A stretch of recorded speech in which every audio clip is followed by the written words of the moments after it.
Hey friends, I want to take a couple minutes just to catch up with you. This has been a very interesting week, and I've been spending probably 60 plus hours focused on contextualization within the framework of the technological spaces. So while I could have done the assignment the traditional way and posted the writings, I thought it'd be better to bring you into my world of biblical contextualization and how I've navigated the topics.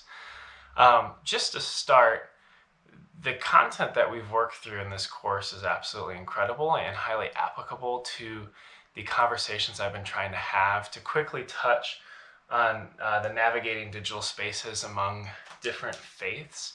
I actually showed that video on Twitch to an audience of both Christians and Buddhists and others, and it was really interesting to help the community realize that we were fulfilling some of the desires and concerns of that dialogue captured at Fuller.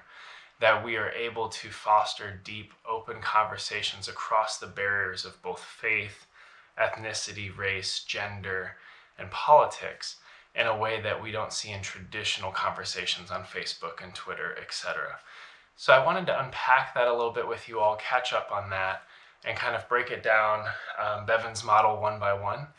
In addition to all of that, I wanted to take note that I did not work through all of the content this week concerning the readings or even hitting the full 3 hours of the videos, because I've spent a lot of time watching other videos in these different spaces of Instagram, YouTube, Twitter, etc., that are focused on contextualization or how to speak to people in those spaces, even though they're from a secular lens. One of which was most noteworthy, came from The Hollywood Reporter did a round table with, I forgot his name, Chadwick Boseman, Viggo Mortensen, Mahershala Ali, who won an Oscar in the film Moonlight.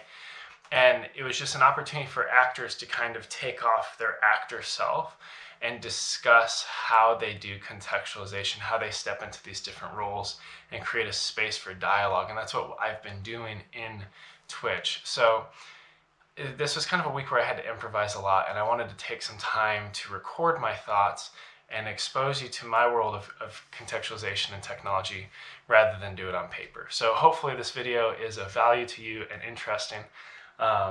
And just kind of an encouragement overall. So let's start at the first Bevan's method. So let's look at translation. So translation has been very interesting to me, and I find that a lot of what I'm doing within Twitch is just kind of stepping into people's lives and just creating a pocket to understand what pieces of gospel are already there. One of the most interesting moments I've had thus far was just connecting with multiple Christians, but recognizing that there's a gradient of those in the faith. And this is spoken a bit in the digital spaces, in digital faith video, in which we see that people have gradients of beliefs, but it's easy to see them as just one Christian faith, right? Just like one Muslim faith, whereas there's a gradient of Muslims in their belief systems. So actually during one discussion when I was sharing, like, I'm speaking from a Christian context, but you're welcome from different contexts.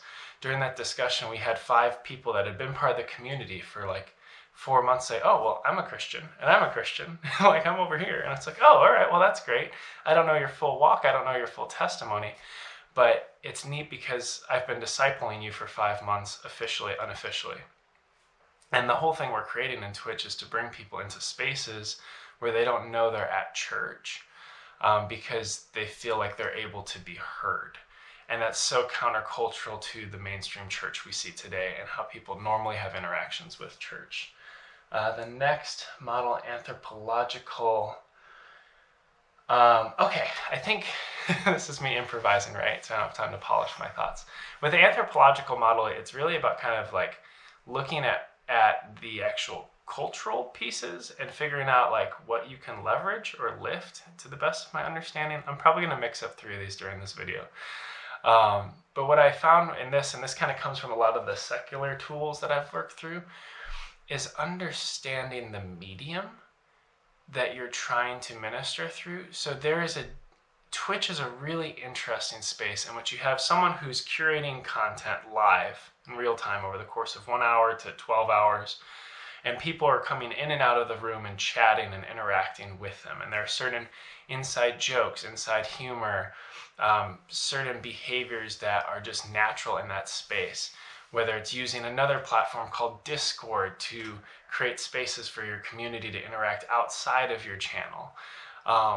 So I've kind of been like an archaeologist, so to speak, socially, trying to understand how Twitch works, why people are there, why they sink so much time in that space, why they would ever support people in this space financially, because they actually subscribe to different content creators and, at $5 a month in order to get these little custom emojis that they can use to be part of the community and spread that community out beyond that main experience. So it's been neat kind of taking off my judgments of those who would spend their time and their money watching someone play video games, and recognize that this is a beautiful place for people who are passionate about fitness, who are passionate about the arts, who are passionate about different video games and VR, or a lot of people just chat and sit and talk with people for hours. And this again kind of links to that Navigating Digital Spaces video, in which there's comments about how lonely post-millennials are. And I've seen that daily on Twitch, to just understand. There is one individual in our community who's incredible, who's been going through a lot of hardship in his life, and I've just noticed his hunger for relationship and his presence in our community. And when I run into a technology problem, he sends me like 15 links before I can even respond. Like, he's actively engaging and encouraging our content, telling us who we should go, you bring your community and raid another community, like who we should raid next based on his connections, like constantly trying to lift our channel. I look at that kind of archaeological stance of like, I want to step into those spaces and encourage the pieces of culture that can remain, while also authentically bringing the incarnate Christ into those spaces, which has been pretty cool. Okay, the next Bevins model is Praxis. Praxis, I have been all over Praxis. Praxis is so cool. I think it was God's timing of this election and us entering Twitch, because there is so much confusion, not only in a US level, but at a global level, over what is happening in America concerning COVID, concerning systemic racism, concerning our political climate. And there is a need to understand, and also a need to kind of reestablish a sense of control. Democracy creates this strange phenomenon in which you feel like you have this sense of control or this responsibility to vote and be a part of the process. And yet at the same time, how much power do you truly have over the outcome? There is so much anxiety and fear and concern and hate and polarization. And it's been really neat stepping into that and being Christ in those spaces. There have been moments where like we would talk about politics and unpack these issues and provide knowledge to both the left and the right, and speaking from my Christian context in some spaces, and just speaking from my leftist ideals in other spaces. But then there are other times recognizing our community is so stressed that they just need to watch someone cook, or to make a bowl of pomegranate salsa. And for 2.5 hours just making salsa, listening to music and chatting, and not being political, because that is also ministering to the needs of our community.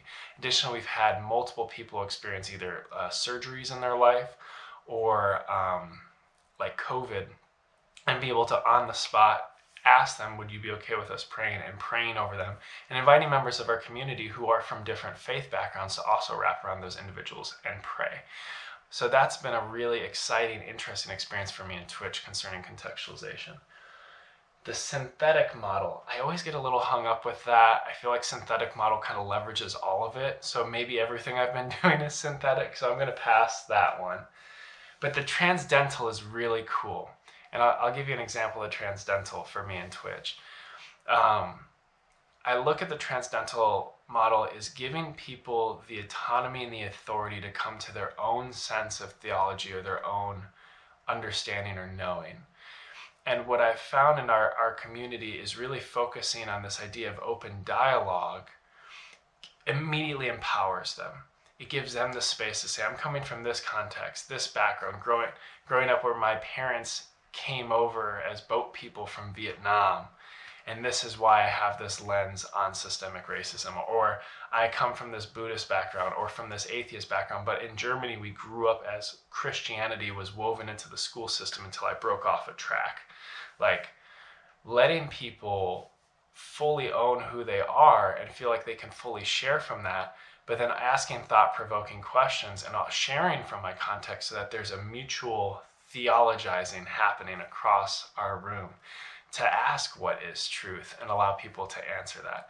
I had one person come in the chat and ask what's the meaning of life, and for me to invite the community to share from their perspective as well as sharing from my own. I think the sharing of the mic enables the transcendental model, and it's something that in a traditional church format it's hard to have, because you're on a schedule. People come in, they experience their worship, they experience their sermon, they have the handshaking between and after, and then they go out and they can't really ask those questions or have the space to really ponder. We see that in Bible studies and one-on-one discipleship, but Twitch allows you the breadth of a church experience. We have over 300 followers now, and an average of between 10 and 30 people in the room at any given time. So working with that audience has been a really neat opportunity to enable them to feel like they can self-theologize, and giving the Holy Spirit the space to work and the autonomy to work, rather than feeling like I need to control the truth that's being pushed to the community. Countercultural model. This actually came up. This is why my submission was delayed. There are many areas where we're countercultural concerning building active relationships with the LGBTQ community, having conversations that kind of call out racism and try to create this space of equity. But the challenge when I came into Twitch is you had two kind of channels. On the left, you had these very just terrible channels, honestly, that allowed the spur of hate, vulgarity, womanizing, sexism, racism, everything. Just a free-for-all of exclusion kind of practices. On the other side, that we saw like these beautiful content creators that make music and art, or wonderful video game experiences, or one guy that just makes donuts all day, and these chill vibes, but at the same time, like, there's not a space necessarily for real talk on some of the issues that deeply define us but deeply divide us.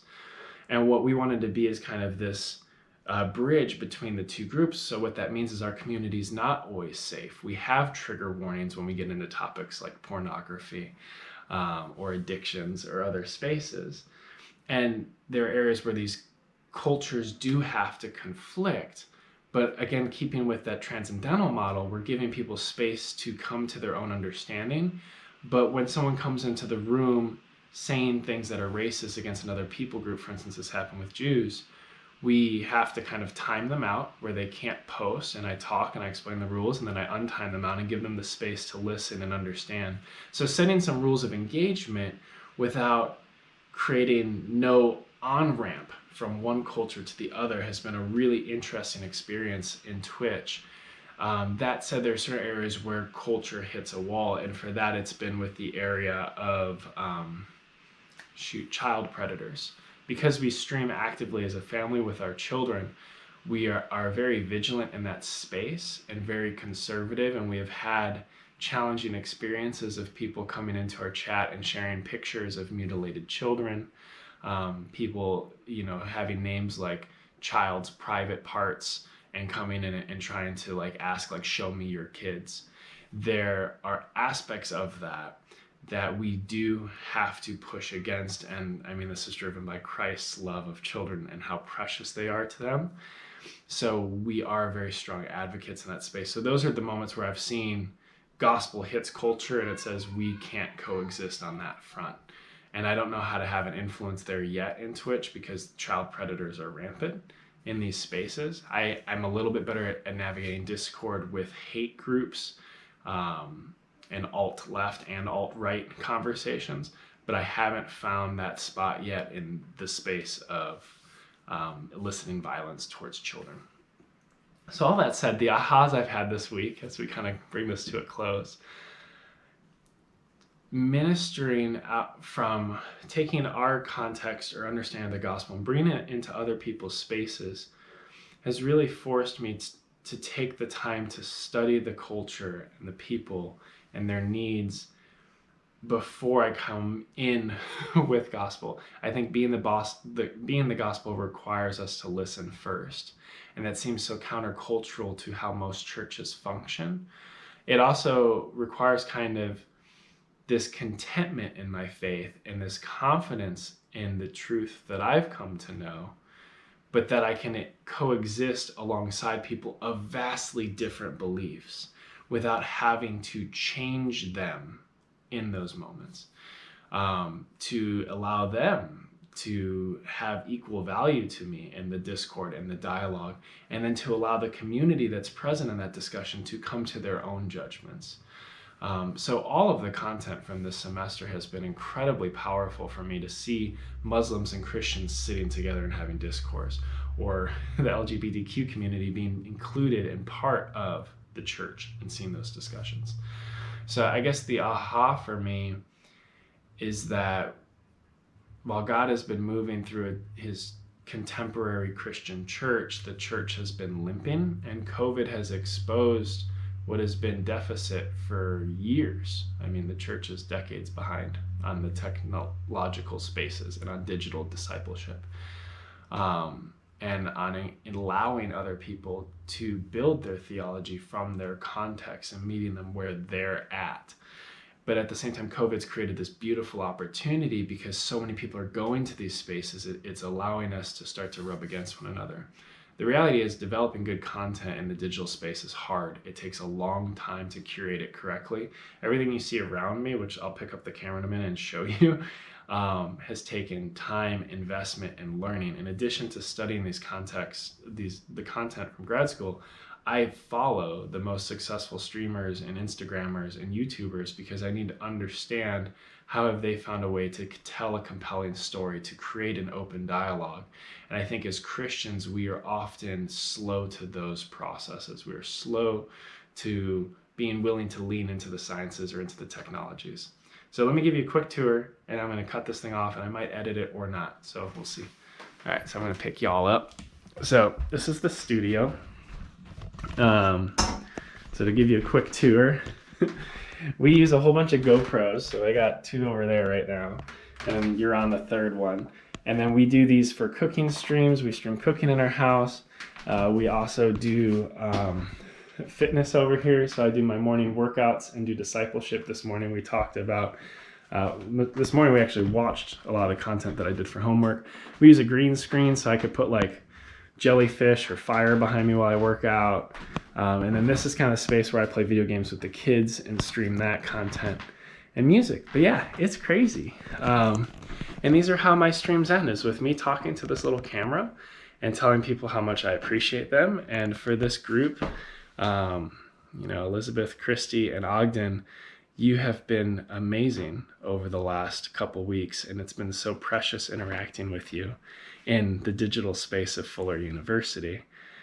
And I'm just deeply overjoyed to have navigated this journey with you. So I hope that's an interesting response. I'm sure you weren't expecting a video, but I like to break all the rules. So thanks, y'all.